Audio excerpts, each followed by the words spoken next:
Namaste and good morning, everyone. We'll start with the prayers.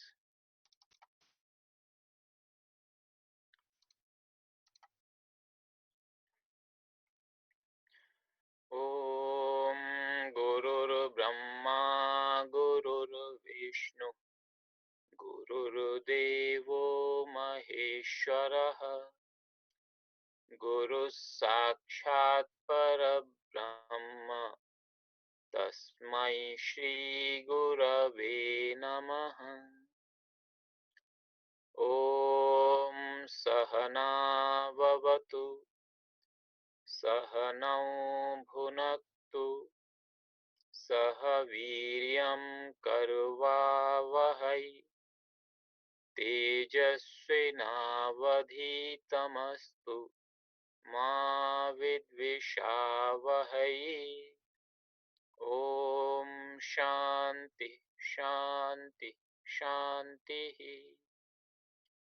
Now Mahamrityunjay mantra 3 times.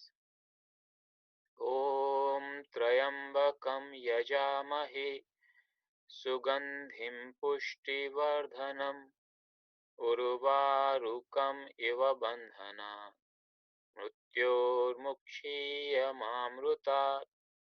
ॐ त्र्यम्बकं यजामहे सुगन्धिं पुष्टिवर्धनम् उर्वारुकम् इव बन्धनात् मृत्योर्मुक्षीयमामृतात्.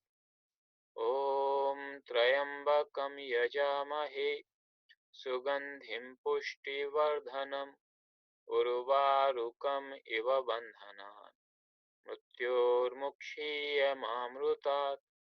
ॐ शान्ति शान्ति शान्तिः.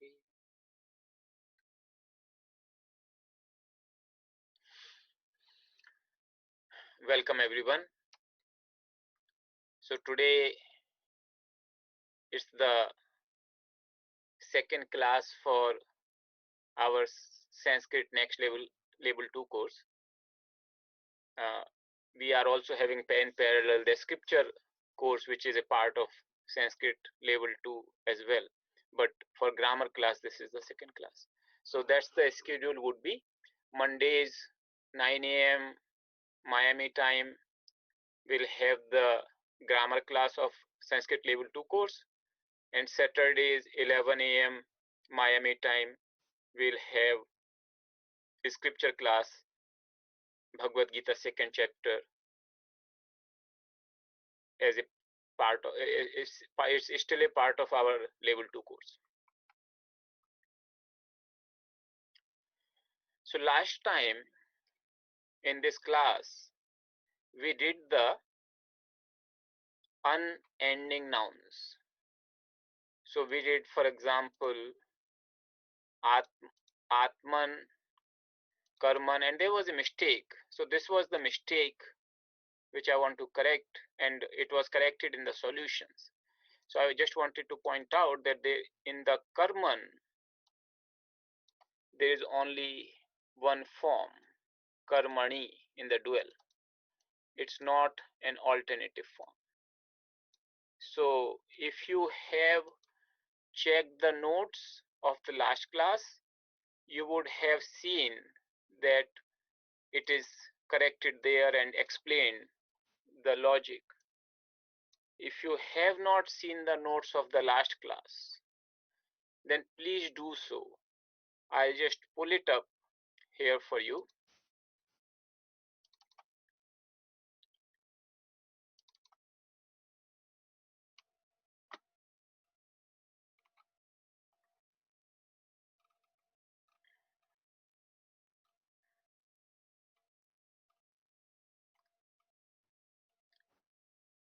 So first of all, we had two types of declensions for unending nouns.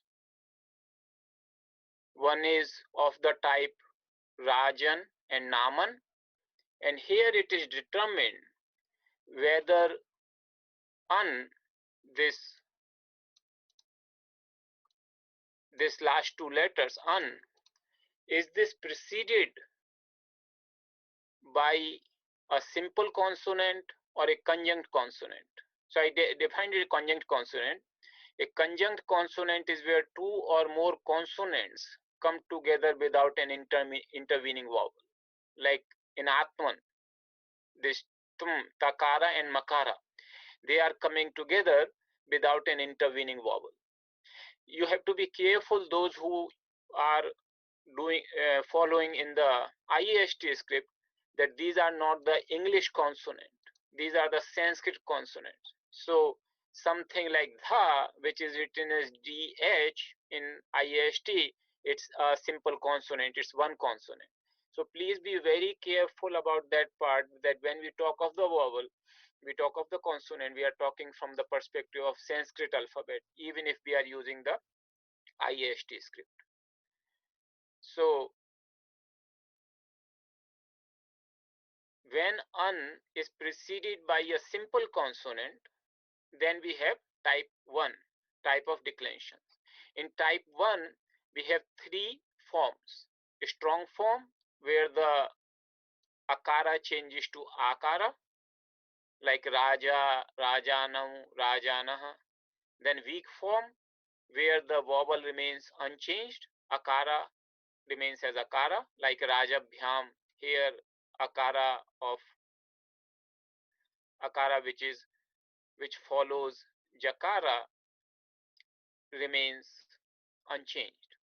And then a weaker form, some books also say it as a weakest form. So this terminology, of course, is not standard, is strong, weak, and weaker. The idea is that there are three types of forms here, and we are distinguishing based upon whether akara changes to akara, akara remains unchanged, or it is dropped.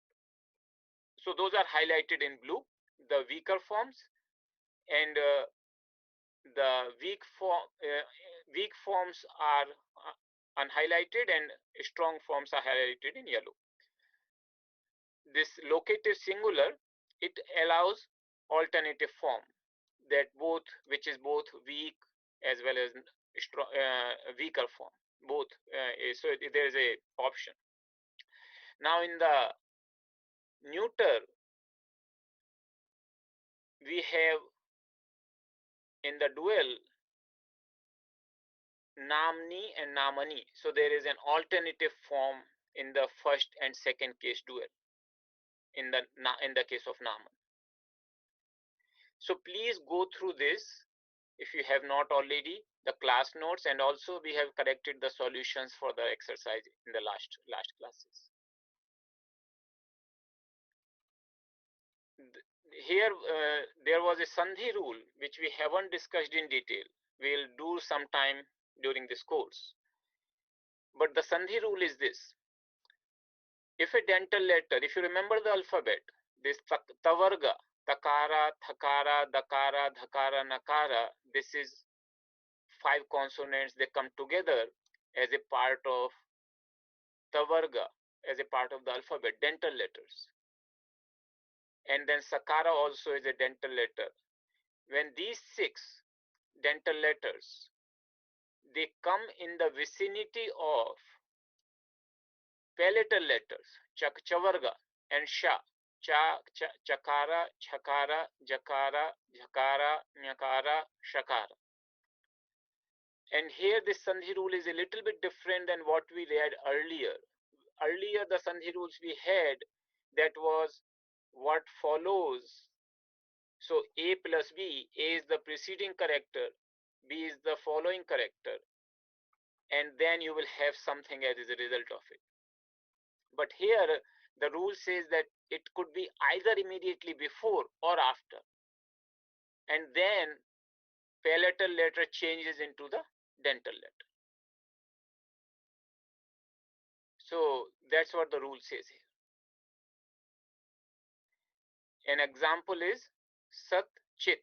So here you see Takara is a dental letter, Chakara is a palatal letter, it comes in the vicinity of that, then dental letter changes to the corresponding palatal letter, Sachita.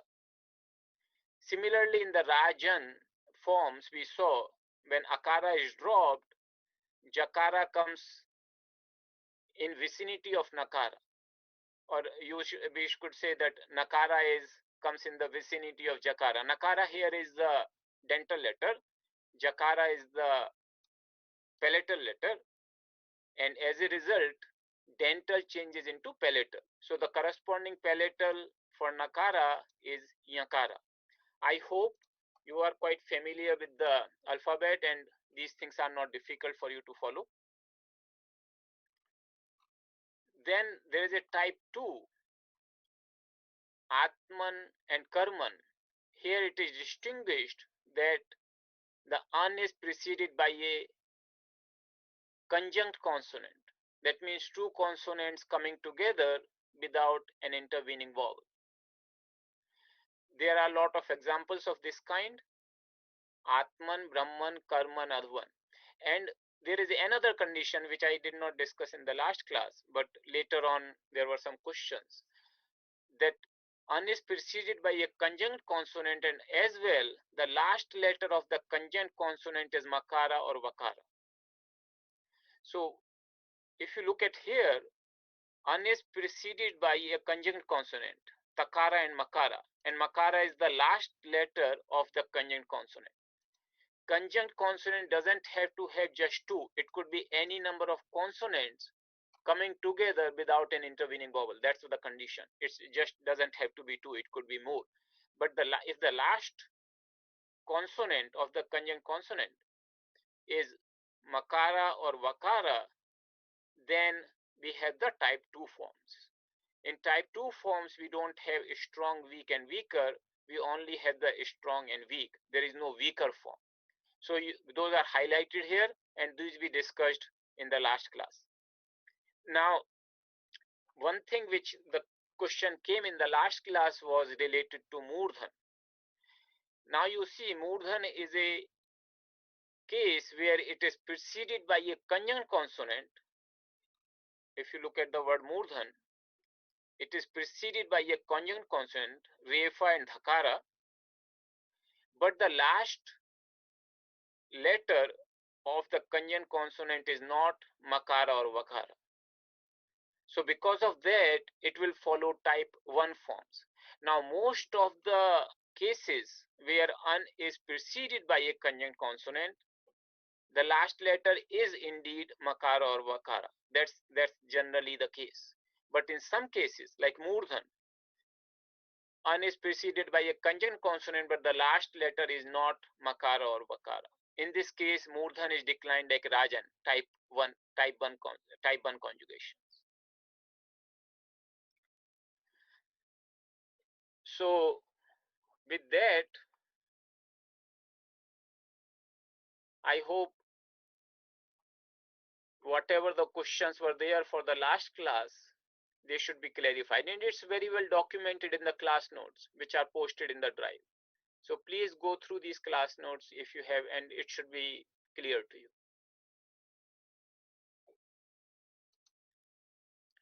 There was a question also related to these strong, weak, and weaker forms we are talking of. Is there any significance other than that that's how these are conjugated? That's how these are declined. So there is no special significance of that. It is just that that's how they are declined, and Panini doesn't identify them as a strong, weak, or weaker forms. This is by the people who try to create a little bit structure for beginners to be able to follow that these are the case. Panini just gives certain rules, and those rules result into these kind of forms. Now, he of course identifies certain patterns, and those patterns, whenever they are occurring in any other nominal base, also would follow similar pattern. So that's the beauty of going by Panini rules directly, that we understand that in no matter how many circumstances that kind of combination comes, if a rule is defined, it will apply there. We have not studied, of course, Panini rules directly. We are not in a position right now to do so. Sometime maybe in the future we could have Panini rules, but the idea is that it results into this kind of a structure. With this, today we'll start a new topic which is not covered in our Sanskrit 1 course, which is only we'll do it in this course, and that is the topic of samasa, compounds. So samasa has two meanings. This word samasa, one meaning is to state something in a shorter manner. So to say something, to express something in a concise manner, that is samasa, in a summarized manner, so to speak. The opposite of that is vyasa. So there are two kinds of explanation of the scriptures. It's common. We say samasa paddhati or vyasa paddhati. Samasa paddhati means to say it in summarized manner, and vyasa paddhati is called to say it in a explanatory manner. So samasa, that is one meaning of samasa. Another meaning of samasa is it's coming from the root as and some asa. It means to mix things together very well. So these are the two meanings of samasa. Now the compound words do not happen just in Sanskrit. In English also we have compound words, but in Sanskrit compound words have life of its own. It is defined very precisely, a lot of categories and subcategories, and they can be formed on the fly by the writers. So in order to understand Sanskrit text, any text, two things become sort of prerequisites, and those two things can stump a lot of people. They find it very unsurmountable as a hurdle. Those two things are sandhi and samasa. Sandhi we have already studied. So if you can imagine that if somebody doesn't understand the sandhi and just has a very long word presented in the text, it would be very difficult for him to go even a step forward. Similar kind of thing is with samasa. So sandhi is the first step to parse a verse, and samasa is the next step. So we'll see what those are. Now, as I said, compound is not something which is unique to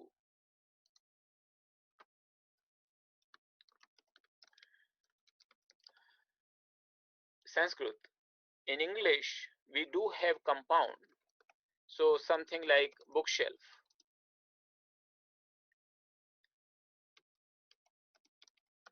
man-made. Now the hyphen many a times is not even given because it has been accepted as a part of the vocabulary. So we don't always have the hyphens. But the idea is that this is a compound word made of two different words, and here it means shelf for the books. Here it is made by the man.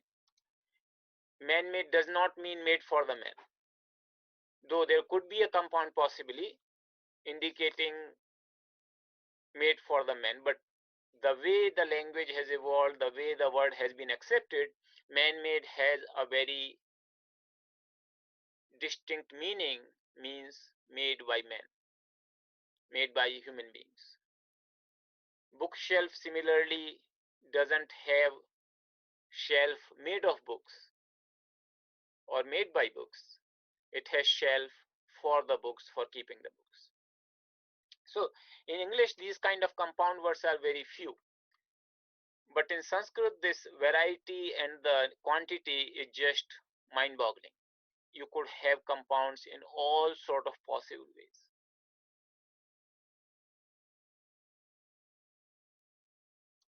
So we'll discuss what the four major categories of compounds. Dvandva samasa.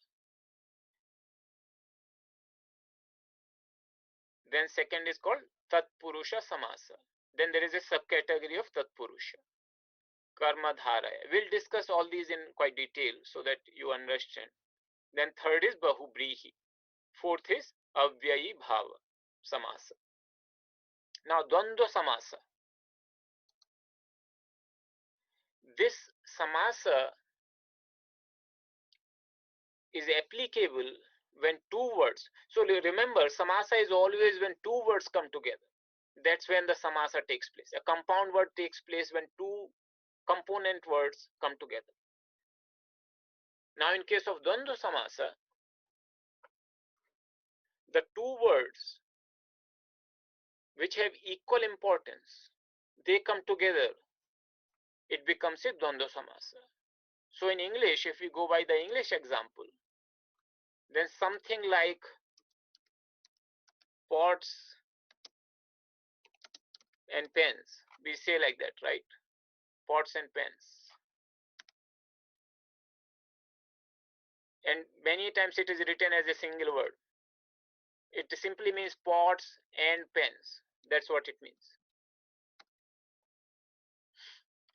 So when you write it as a single word, it technically becomes a compound word. Both have equal importance.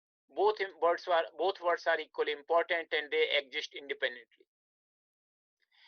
When such kind of two words come together, it becomes a Dvandva Samasa. Tatpurusha Samasa happens when second word is more important than the first word. First word is qualifying, so to speak, generally giving you some information about the second word. But the second word is the main word. First word is the doesn't have that independent existence, so to speak. It is helping the understanding of the second word. So in our examples, bookshelf. Here is the shelf, which is what we are referring to. You could potentially have other material, but it is the shelf which I am referring to, and the purpose is for the books. So the shelf becomes the main element and book becomes the secondary element. It is just indicating the purpose of the shelf, but the actual item which I am referring to is a shelf. So that becomes an example of a Tatpurusha Samasa, where you will qualify the shelf with the purpose of keeping the books.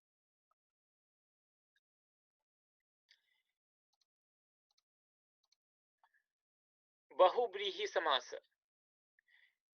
So let me just talk about Avyay Bhava Samasa first. In Avyay Bhava Samasa, the first element is the indeclinable, and that becomes the primary. That becomes the important element. So here, when the first word is more important, you have Avyay Bhava Samasa, and normally that word is indeclinable, so the whole samasa results into an indeclinable word. It gives rise to an indeclinable word called avyaya. So here the first word is more important. So in Dvandva Samasa, both words are equally important. In Tatpurusha Samasa, if you see this construct, Purusha and Tat could be referring to either that man, Purusha means man, so that man or his man, if we will see how the his man part comes. But here the man is important, the Purusha is important, so the second part is more important. Avyay Bhava, because the whole thing becomes an avyaya, you can see avyaya, that is more important, the first part is more important. In Bahubrihi, it is the third part, the other than the two component words which are coming together, there is a meaning which is implied, taken from those two words, and that meaning is more important. So an example in English, if I have to say Bahubrihi Samasa, that would be, say,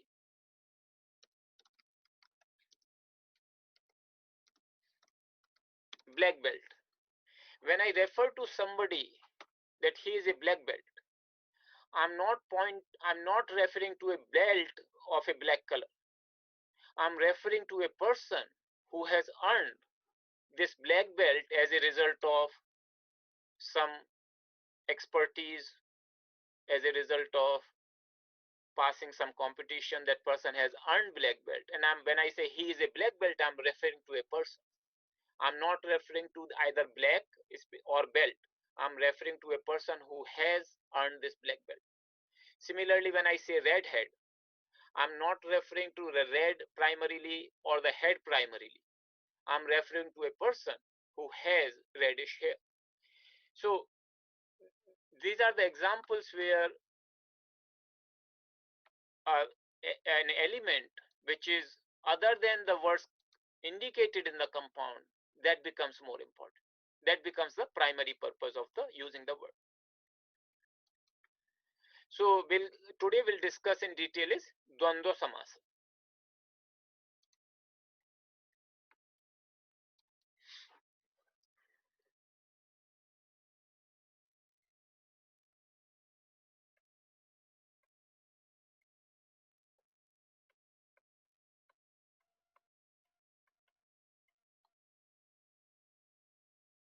So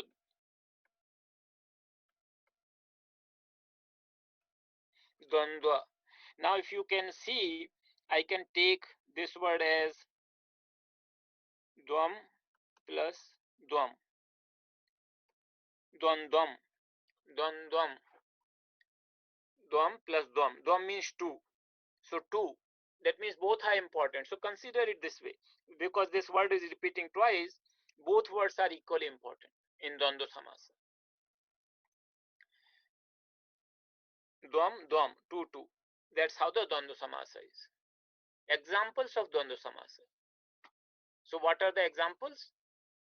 So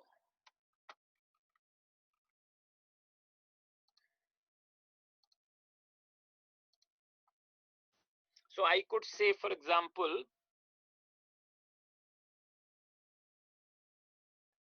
Rama and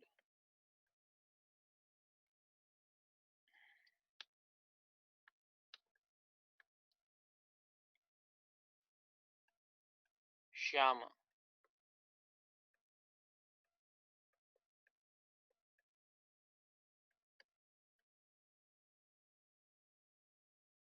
So these are the two persons. And if I say they are going to school, Rama and Shyama are going to school.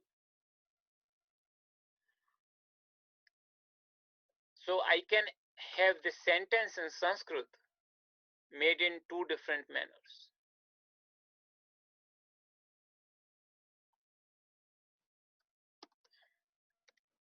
So I can say Rama cha Shyama cha Vidyalayam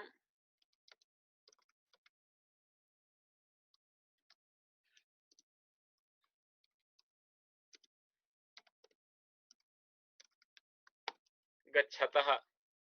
If you remember, Gachatah, Gachati, Gachatah, Gachanti, that is the form of dual number because there are two persons here. So this will be Rama actually. Rama cha Shyama cha. So Rama cha Shyama cha Vidyalayam Gachatah. Rama and Shyama are going to the school.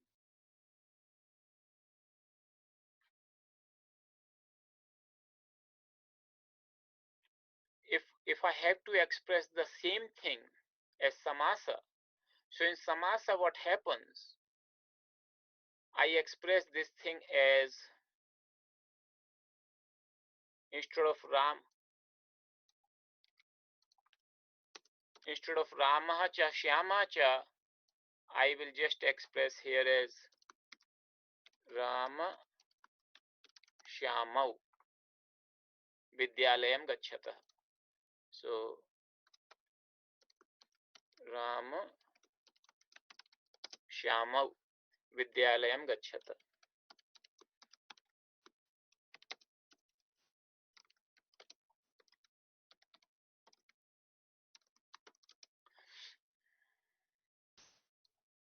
Rama Shyamau Vidyalayam Gacchata. That becomes a samasa construction. So instead of saying Rama cha Shyama cha, I have made it concise. I have summarized, so to speak. So samasa makes the expression shorter. So both are correct. Whether you say Rama cha Shyama cha Vidyalayam Gacchata, or I can say Rama Shyamau Vidyalayam Gacchata.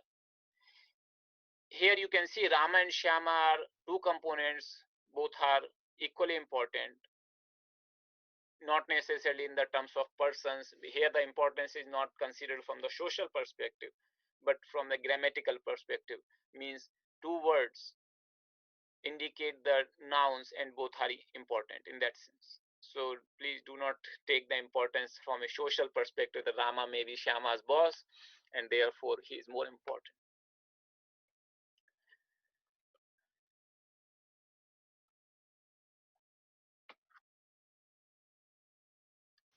So this way, if you look at how the compound is formed, this Dvandva Samasa. So we have Rama and Shyama. So when I make a compound here, Rama cha Shyama cha. So let's say I make this compound here. So one thing I do is the Dvandva is expressed in the sense of cha or and. So I remove the word cha. This cha now can be used either only once at the end or after every word, as you probably remember from the first class. We are using after both the words simply for the clarification. It just seems a little bit clear. But you could potentially say Ramaha Shyamaha cha Vidyalayam Gacchata, and both are okay. So in order now for me to make this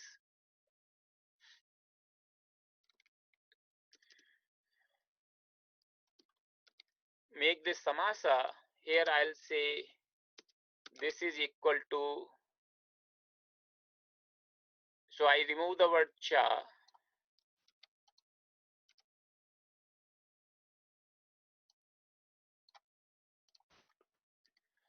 I remove the word cha and I remove the word cha from here, as well as I remove the declension part. So if you remember the Shyama is the Pratipadika. So I just take the Pratipadika, Rama, Shyama, and I remove the declension part. So now I only deal with the Pratipadika, and then I combine the two. So Rama, Shyama becomes now my compound word. Rama, Shyama. It becomes a compound word. So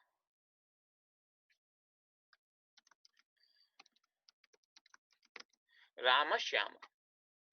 Now Rama, Shyama becomes a compound word. It becomes a Pratipadika. It becomes a nominal base word. It is ending in akara.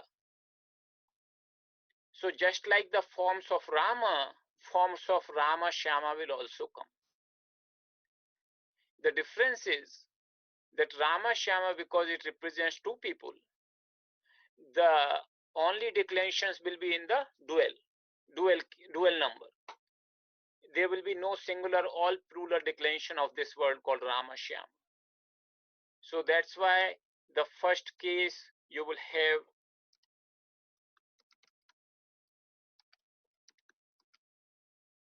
Rama Shyamau.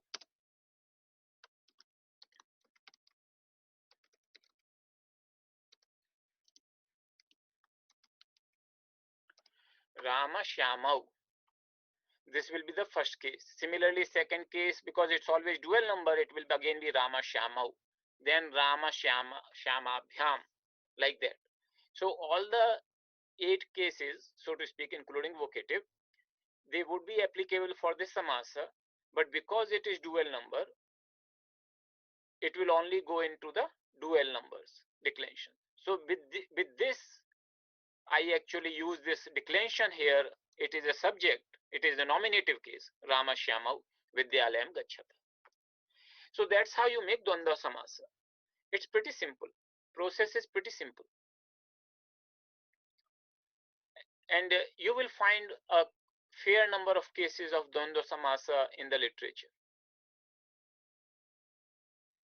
Now, Samasa can also be combined with other samas. So remember, this has become one word now, Rama Shyama. So Samasa is always a combination of two words. So I can take this word and take another word and make a potentially another Dvandva Samasa or another of this kind of Samasa, Tatpurusha, Bahuvrihi or Avyayabhava.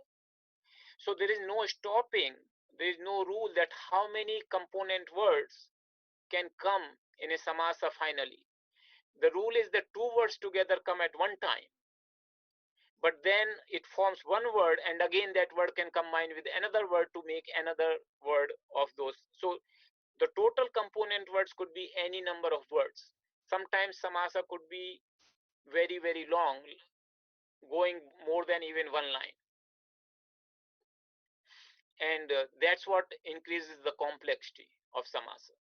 At the same time, it gives you a tremendous powerful expression that instead of expressing a statement by so many different cha or different vibhakti or different ways to put the things together, you can really express in a very compact and precise manner. So that's the power of Samasa. Now, if I add Ramaha cha, Shyama cha, and say if I say Sita cha. So Rama and Shyama and Sita.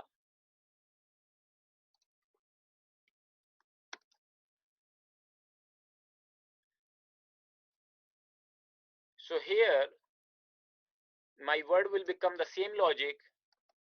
Here I'll say Sita. Rama, Shyama,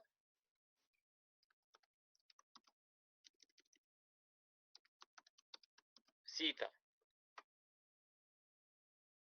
This becomes my Pratipadika, nominal base word. But here you can see the three people are involved. And because of three people are involved, we have to use the plural number. So it becomes a nominal base word, but it has a plural number. And therefore, it will decline like Sita. So because it is ending in A and it's a feminine, Sita is feminine. So the whole word becomes like a feminine Akaranta feminine word. If you remember, we had these Akaran feminine words.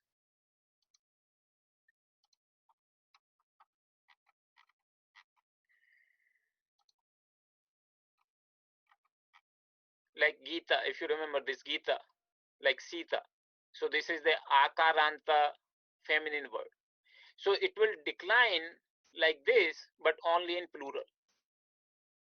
So this thing will decline like Akaranta feminine, but only in plural. But all the cases are applicable. So you could say Rama Shyama Sita Bhi, like Gita Bhi, Rama Shyama Sita Bhi, or Rama Shyama Sita Bhya. So like that you can say depending upon which case is applicable. But the idea is that this has become one word and now it can be declined very simply.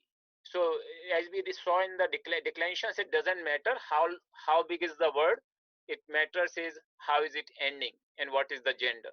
So here the gender will be taken of the last word of the compound. So Sita, even though Rama and Shyama are masculine, but Sita is feminine. So Sita is determined the gender of the whole samasa compound, whole samasa. So this is in short Dvandva Samasa. Any questions so far? There is a question, does that mean Sanskrit can theoretically have infinite number of words? Yes, that is true, and that's why the dictionary is not technically possible for all possible words. There is a question, if it is Rama Guru, will it be Rama Guru? Yes, If it's Rama and Guru, it's a Ukaranta masculine. So Rama Guru. So you have to decline it like an Ukaranta. So if you remember, we have Ukaranta declensions. So depending upon what is the ending and what is the gender of the last word, that's how it will be declined. The question is, good morning, in this case of three equally important words is still called Dvandva Samasa. Yes. Remember, even though there are three important words, we are combining them two at a time. So first we combine Rama Shama, then it becomes one word, and then I combine Rama, Shama, and Sita. So that's how it became three words. You could combine first Shama and Sita and then Rama. That's fine. Either way you combine, but in Samasa, technically two words come together at one time, even though the whole Samasa could be very, very long. And in this case, yes, it will be a Dvandva Samasa because all the component words have equal importance.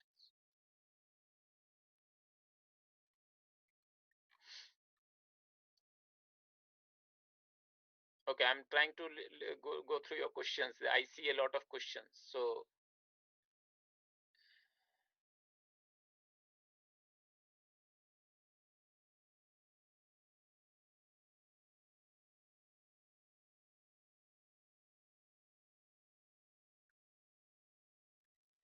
okay.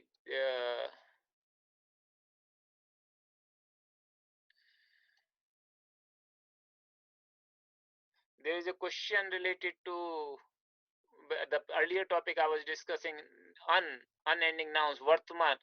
Somebody is saying why there is a dot under N for Vartman. That we have discussed Ranatvam rule, that Nakara becomes Ranakara. So from the class 1 we had studied a lot of time that in under what cases Nakara becomes Ranakara, the dot under. So you please go through those classes of Sanskrit 1 course, that would clarify there. There is a question, any explanation on Karam Dhara? We'll do that as we come to that Samasa. Today I want to focus on Dvandva Samasa. Yes, the question is Ramascha. It should be Ramahacha. It should be Ramascha. That is correct as per the Sandhi. I just wanted to show you without Sandhi so that it's clearer. But in a sentence it becomes normally Ramascha, Shamascha.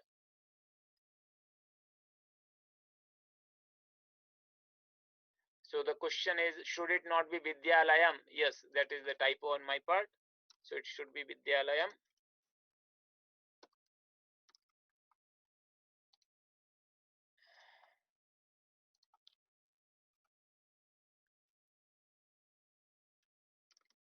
Thank you for correcting.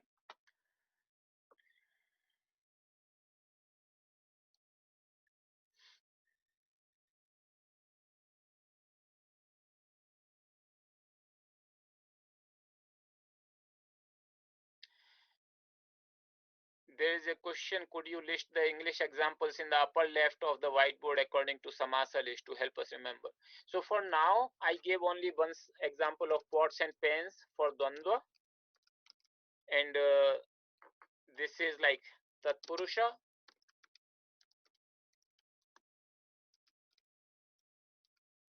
And black belt is Bahubrihi.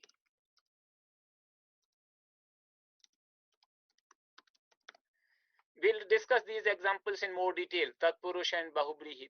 Today, I just wanted to give you sort of an overview and then wanted to explain Dvandva in more detail. But you will have more chances to learn Tatpurusha, its various combinations, permutations, and Bahubrihi. So we'll spend more time on those samasas later on.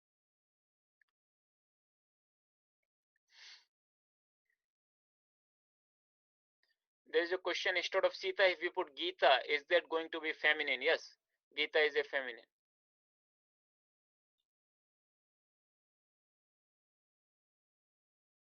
There is a question, if we combine Rama, Sita, and Shama, then it will be Akaranta masculine word. That's correct.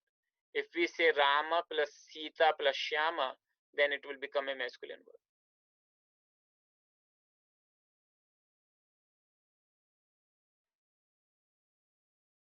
Is Dvandva an example of samasa? That's the question. Yes, Dvandva is a type of samasa. Dvanda itself, the word itself, is a compound word. Yes, that is true. That dvam plus dvam, dvam, it becomes an example of samasa. But here, uh, so if you look at here, this word, the word itself, dvandam, I said it's dvam plus dvam. This form dvam is generally not used. It's kind of an archaic form. But yes, in the technically that is true that Dvandva Samas, the word itself is an example of Dvandva Samas.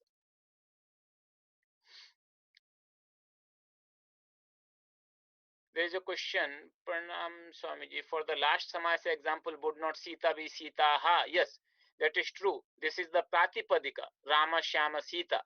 And when I use it in the word, then if it is a nominative word, I'll use it as Rama, Shyama. So that would become Rama, Shyama, Sitaha Vidyalayam Gachanti.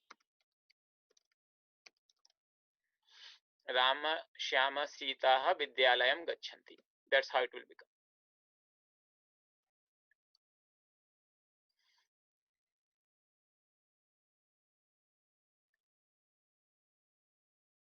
There's a question, do you have an English example of Avyay Bhava Samasa? We'll come to that. When we discuss Avyay Bhava Samasa in more detail, I'll find out and we'll discuss more in detail at that time.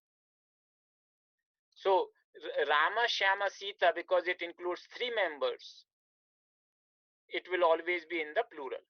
And now three members do not mean necessarily the three words. It could be like I could say pots and pans, for example, in English. That will always be plural because pots refers to multiple pots, pens refers to multiple pens, even though the words are two. So the dual and plural is determined by how many, not how many words, but how many objects are being represented by it. That's the criteria. So this is in short Dvandva Samasa.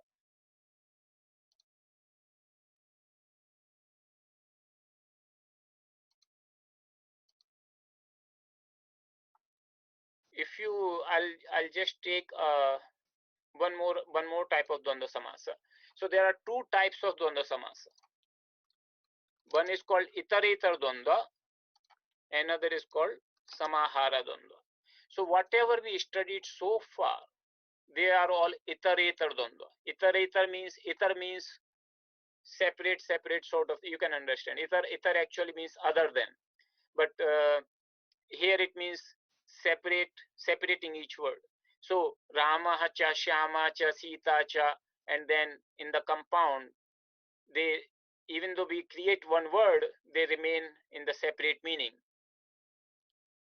That is called Iterator Dvandva. So that's what we had studied so far. There is another category of Dvandva Samasa called Samahara Dvandva. Samahara Dvandva comes when the grouping part is more important, not the individual components. So even though all individual components have equal importance, but it's the sense of combination that is what is indicated. So an example is given, Pani Padam, hands and feet. So it is the together, all the limbs together, that give a sense of an object, rather than one hand separate, second hand separate, one leg separate, second leg separate. That's not how the meaning is conveyed. Here the meaning is conveyed is that as if it's a combined entity together. And that combined entity is what we are emphasizing, not the individual elements. So here Pani means hand, Pada means foot. Pani Padam means hands and feet. I still will split this compound. So in Sandhi we say split, and compound we say Vigraha. So Sandhi we say Vicheda, Samasa, Vigraha. So when I paraphrase a compound word, a samasa word, into a like Ramaha Shyama, Rama Shyamau. I say Ramaha Chaha, Shyamaha Cha. That is called Vigraha. It becomes like a sentence or part sentence. So that way it's called Vigraha. Vigraha means to paraphrase samasa in the form of the component words. Like what does it mean? To explain it. That what does samasa mean? So that a process called Vigraha. Just like in Sandhi, it is called Vicheda, that is splitting the words. In Samasa, the same process, similar process, is called Vigraha. So here the Vigraha Vakya, we say Vigraha Vakya. Vakya means sentence. So Vigraha Vakya would remain the similar way. Pani cha, padau cha. Pani is the ikaranta word. If you remember or you don't remember, I do not know, but Pani, Kirti, Harihi, Hari, it's a neuter, Panim. But dual is still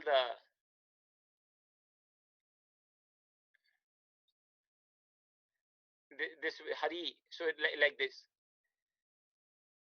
So Padaha, Padau. So Pani cha, Padau cha. So Pani is dual, 2 hands and 2 feet. But the word itself, you see, it becomes Pani Padam. It doesn't become Pani Padaha. That is the difference in Samahara Dvandva. Samahara Dvandva, the resulting word will always be in neuter singular because it's the sense of group which is important. So it, irrespective of what is the gender, what is the ending of component words, the resulting word will always be neuter singular.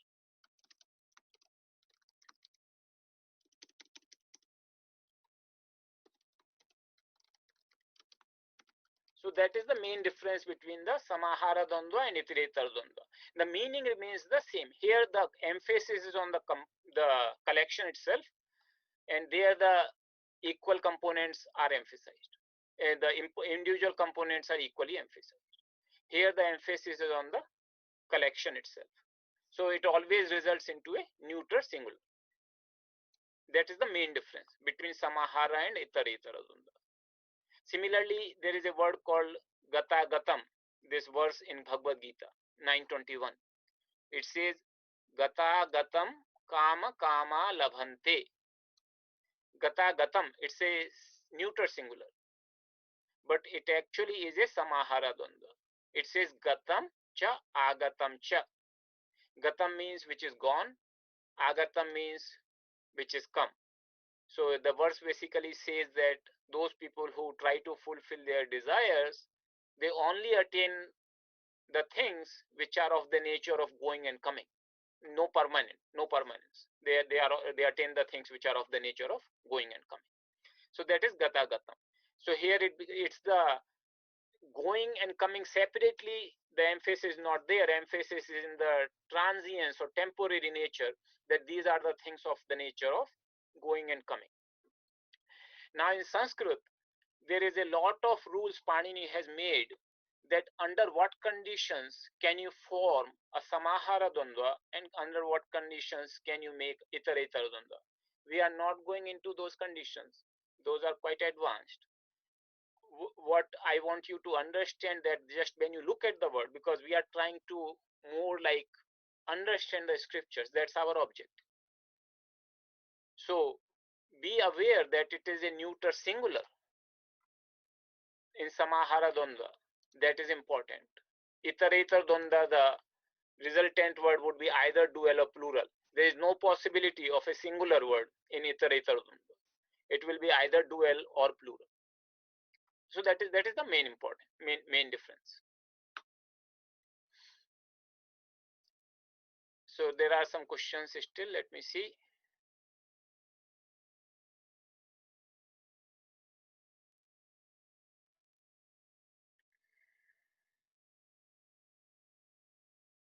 So there is a Gita chapter 2 verse 11. would be an example of samahara, first word in Gita 2:11. Okay, let's see Gita 2:11.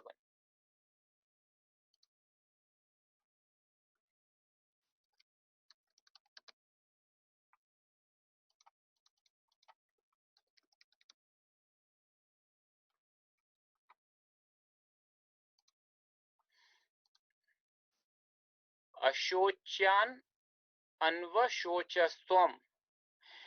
This is not a dvandva samasa, the first word.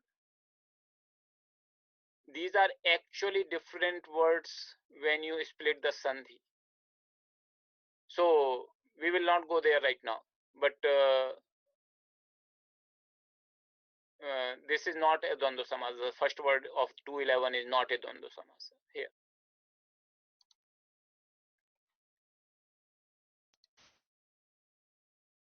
Okay, he's saying first word, second line. Gata soon, agata sunsha.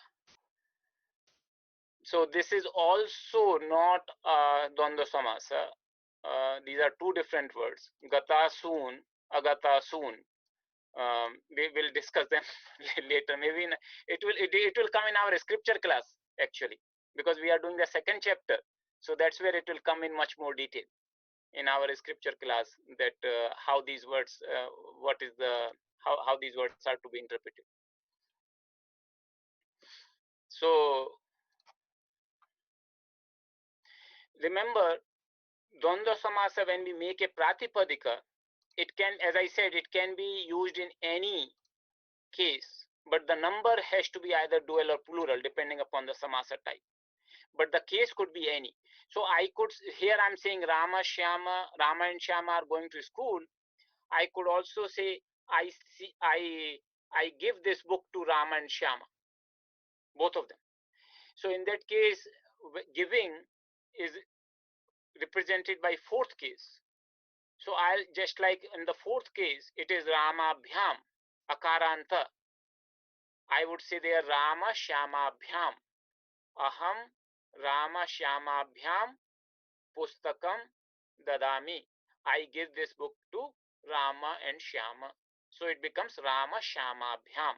Similarly, if I have to give something, if I have to take something from Rama, Shyama and Sita, and you see it will become plural, fifth case, then I'll say Aham Rama Shyama Sita Bhya, like this. So compound words can occur in any of the cases, in any of the vibhaktis. So with this, I would give you an exercise. This exercise may be a little difficult, but just make an attempt and see if you can attempt something here. The reason, and this exercise is already posted in the repository. So if you want to take from there, you can take from there. Exercise 204. The idea here is this, that you translate the following sentences, both using Dvandva Samasa and without using Dvandva Samasa. And we'll discuss more of it in the after this class exercise break. But that's the idea here, that you try to form these sentences, try to translate these sentences with Dvandva Samasa and without Dvandva Samasa. So I'll put this thing for you.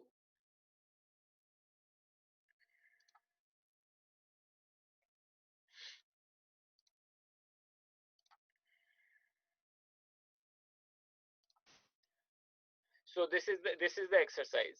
So we'll have a 12-minute break. You try as much as you can, and then see, I have given the book, all the vocabulary which you would need is given on this side. You may have to refer to your tables, which I hope you have a printout of those with you, of the verb and the nominal tables, and then you should be able to make these sentences. We'll discuss these ones anyway after the classroom class exercise break. Okay, so I'll stop it for 10 to 12 minutes, and then we'll see after 12 minutes. Welcome back, everyone.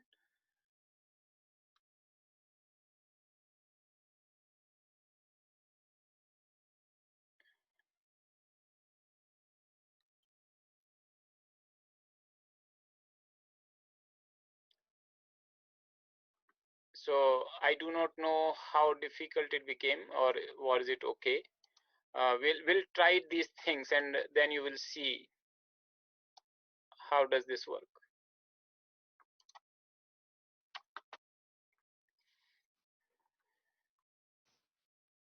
So first sentence, Rama and Lakshmana go to the forest. So that should be relatively simple. That I'll just use a Sanskrit tool here. So this is a tool which I'm using for the transliteration. It gives the both forms at the same time. So Rama cha Lakshmana cha vanam gachatah.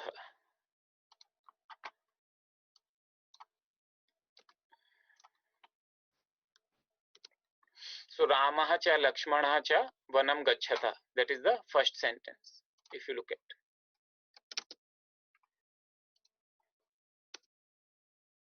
and if I have to do samasa, the same thing, then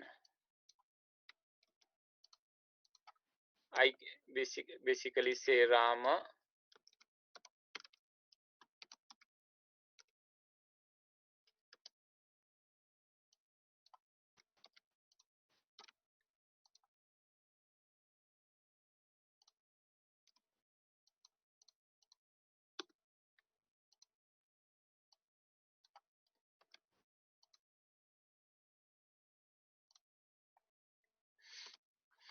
Rama Lakshmana vanam gachatah. So that part should be pretty clear. Rama and Lakshmana go to the forest. Forest is vanam. It's a neuter noun, akaranta. I just gave the form here to indicate normal. That way we don't have to mention neuter here, because vanam can be only neuter. I just gave the, so this is one way to indicate many times when so you can mention a noun, a word, either by the pratipadika or by the nominative singular.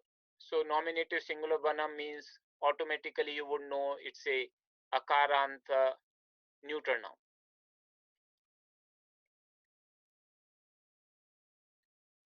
Then Sita is speaking to Rama and Lakshmana.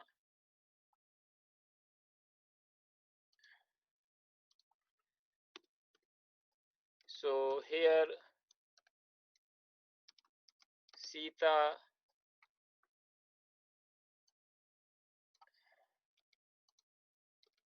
Rama Lakshmana Badati.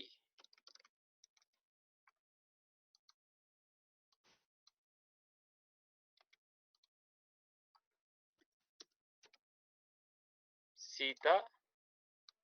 So here Rama Lakshmana, it is the second accusative case. It's the second case. But the form is the same, if you remember. Rama Lakshmana. Sita Rama Lakshmana Vadati. This is with the samasa. If it is without the samasa, like I said, both using and without using. So without using would be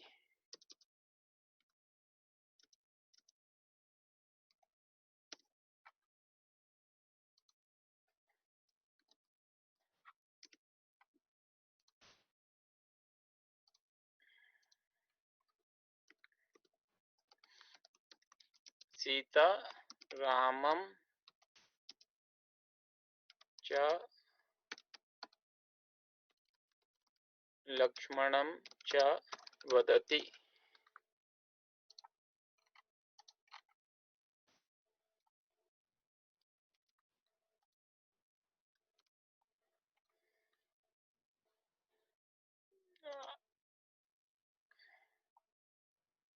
I can have it here with the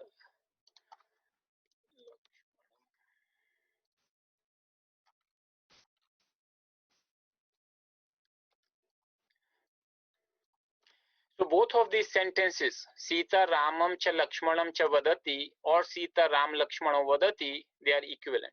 One is using Dvandva Samasa, another is using without Dvandva Samasa. But they are equivalent, mean the same thing. So you see, it makes it shorter, and particularly when we are talking of multiple people, it becomes even better to express. So using samasa in Sanskrit is very, very common, just like sandhi. Samasa is a very common thing.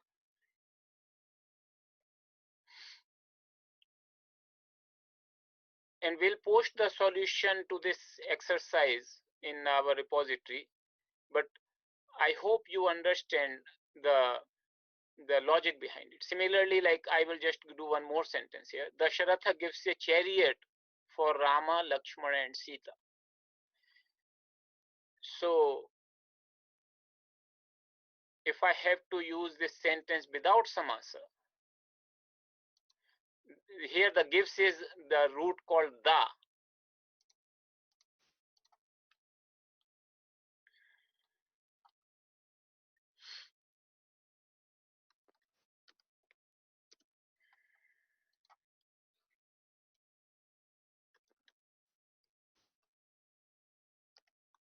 The root called da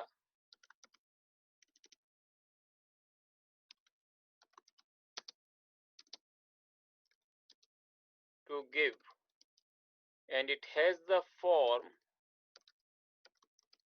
dadati. It is a little different form. We haven't studied all that yet, but the logic is the same. Badati, dadati. Here instead of the, it becomes dadati. The third person singular form, dadati, in the present tense. So if this sentence you have to see that Dasharatha gives. So how will you say? You will say Dasharatha. If so, think of it this way: if you just have to say Dasharatha gives a chariot for Rama, then how will you make this sentence? You will say Dasharatha Ramaya Ratham Dadati. So Ratha becomes the Ratham because it's a Akaranta masculine. So Dasharatha Ramaya Ratham Dadati. If you have to say to Ram for Rama and Lakshmana, you would say Dashratha Ramaya cha Lakshmanaya cha Ratham Dadati, like this. So I'll write this here for you. So Dashratha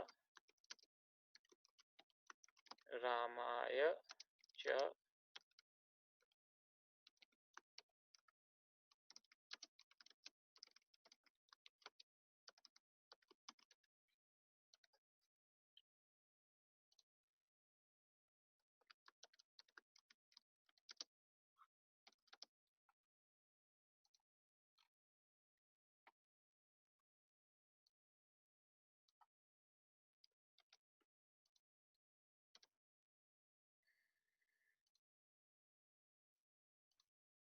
So that becomes the sentence here without samasa.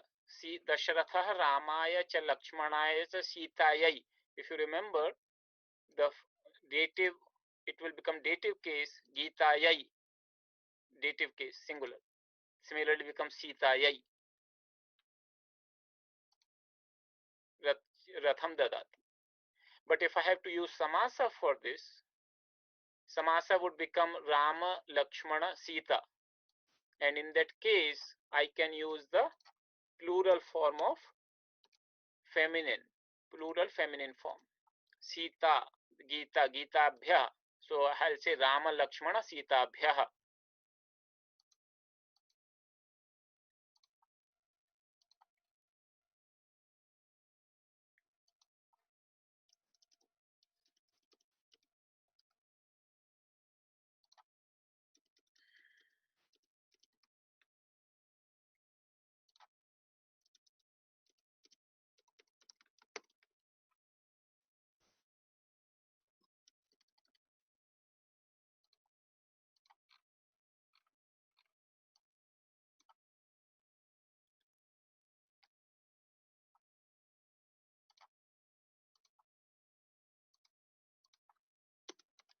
So it becomes like this: Dasharatha Rama Lakshmana Sitabhyaha Ratham Dadati. Now this word looks very long, but if you understand that it's a compound formation and how it is to be parsed, it's very easy to understand. So many times in our books, in Gita and other places also, you might find hyphens indicating that it's a compound word. So for the ease of understanding and chanting.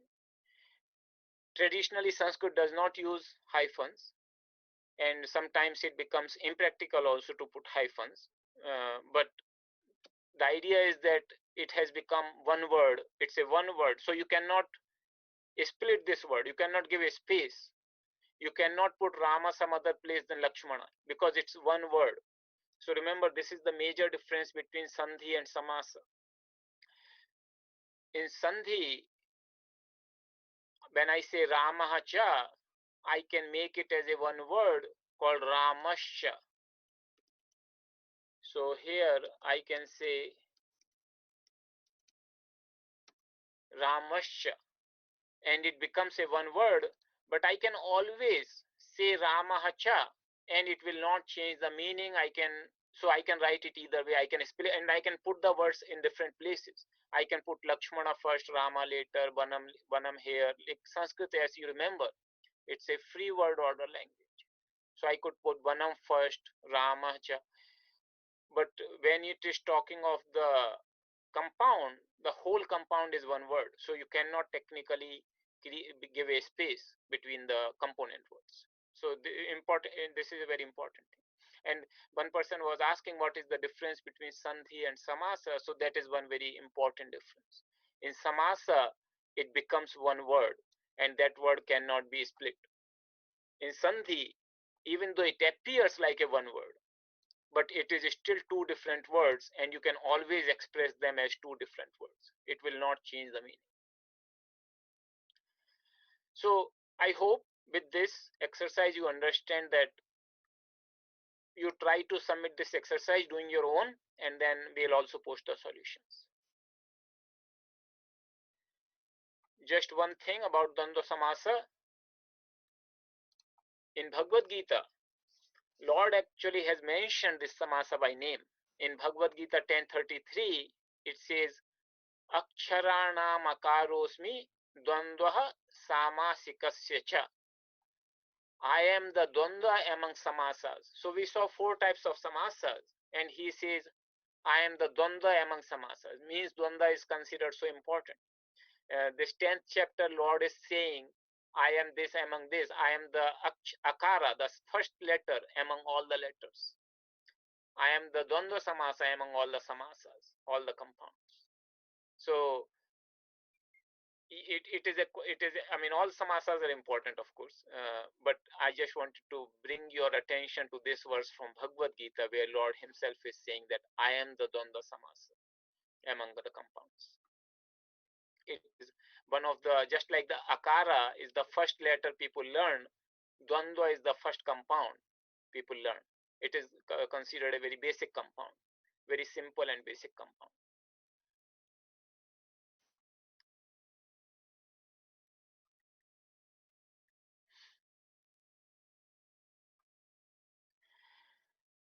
So if we have, if you remember, I had sent out this email with a recommendation of a book which we will use in the our level 2 course, the recommended textbook, and this is the textbook, Sanskrit Subodhini. The first, because this has mostly Devanagari, not the IAST, we decided we will not use this for the first 4 classes. Because first 4 classes we want to make sure that IAST script is also covered there. So we will not use that this book for the first 4 classes. But after that we'll start using. The idea is not being able to finish the whole book. Of course, it is not possible to do in this course. But this is a nice book I found, and you can buy it. I have given you the link also. Sanskrita Subodhini. So you still have time. You can still procure this book because for another 2 classes we will not be using this book, and after that we can start using this book.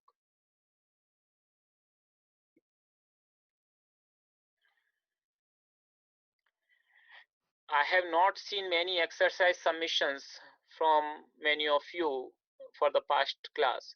Please do submit the exercises, do send your questions. It is important that exercises are being done and the questions are being asked, because as we get into more and more advanced topics, if you have not covered the previous ones, it will become difficult for you to follow along, and you might find it is going too fast. But that would be only because if you have not covered the previous classes. So please do so. It is very important. Remember, it's a subject which builds upon. It's not something that you can just listen and forget. It's a learning. It's so please do the exercises, do the, if Sanskrit 1 course, if you have any points which are not clear, you go back to those classes. If you have questions, please send us the questions, but please go through the notes, go through the classes, and we are posting the notes for these classes also. So please go through all that and submit the exercises to us. Also, because now we are having only 2 classes a week, for the scripture class I declared last time in the scripture course, particularly for Sanskrit students, level 2 students, you please do this, take this. So this exercise, you take that 3 verses you will do from the second chapter before I cover, so that way you will know that if you are having any problems related to those verses. I'll just see some of the questions. Why Ratha becomes Ratham accusative case? Like Ramaha Ramam, it's a Akaranta masculine noun.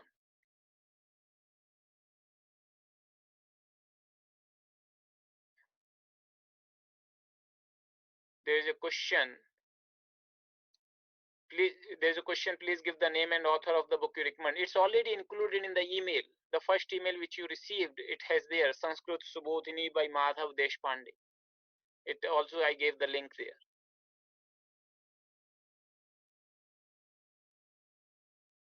There is a question just for the comment just for feedback. Exercise was fine. Could do nearly the 5 sentences. Writing in Devanagari. I like the type of exercise. Thank you.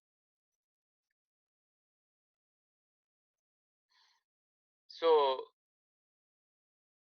the question he's asking regarding the Ratham, that gives a chariot, not gives 2 chariot.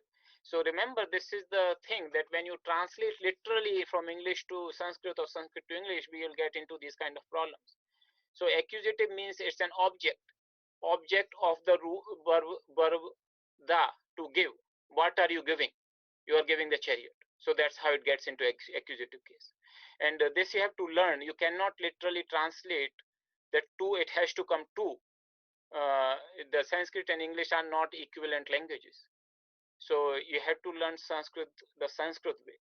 And here the reasoning behind is that he gives, and gives what? He gives a chariot. So the chariot becomes an accusative case.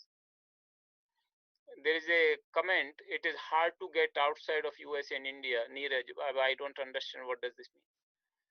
Can we change the order of the words before combining in samasa? Instead of Rama and Sita, can we do it as Sita and Rama? So it is possible to change the order of the words. The thing is this, there is a rule, there are rules that how the word should be ordered. We will not study those rules. Those become quite advanced in a way. And our main purpose, as I said, is to study the scripture. So as you study, you will see what order they are put in, and you will just try to understand the meaning. So that way we don't have to really bother so much about the rules in what order they should be put. But just to let you know that Panini has defined very precise set of rules. There is a little bit flexibility, but otherwise it's very precise that how the words should be ordered.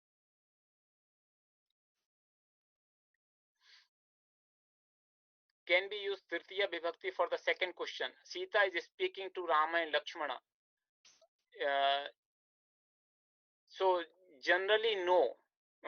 you do not use, because that becomes the instrumental. Rama and Lakshmana, that means using Rama and Lakshmana, Sita speaks, as if making them as prop for her to speak. That becomes the case if you use the third case here.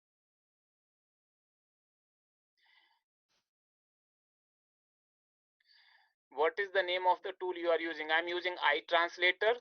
So if you want, it's fine, but otherwise our iTranslator is the tool for transliteration. It requires download, but if you want it, the only advantage, it is both the scripts at the same time, Devanagari and IST. Otherwise, the previous tool I showed you, Sanskrit, that works just fine.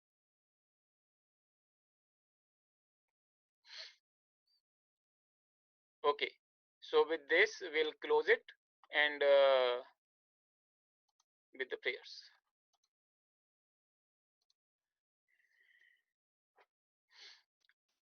सर्वे भवन्तु सुखिनः, सर्वे सन्तु निरामयाः, सर्वे भद्राणि पश्यन्तु, मा कश्चित् दुःखभाग् भवेत्। ॐ पूर्णमदः पूर्णमिदं पूर्णात् पूर्णमुदच्यते, पूर्णस्य पूर्णमादाय पूर्णमेवावशिष्यते। ॐ शान्ति शान्ति शान्तिः। Thank you everyone.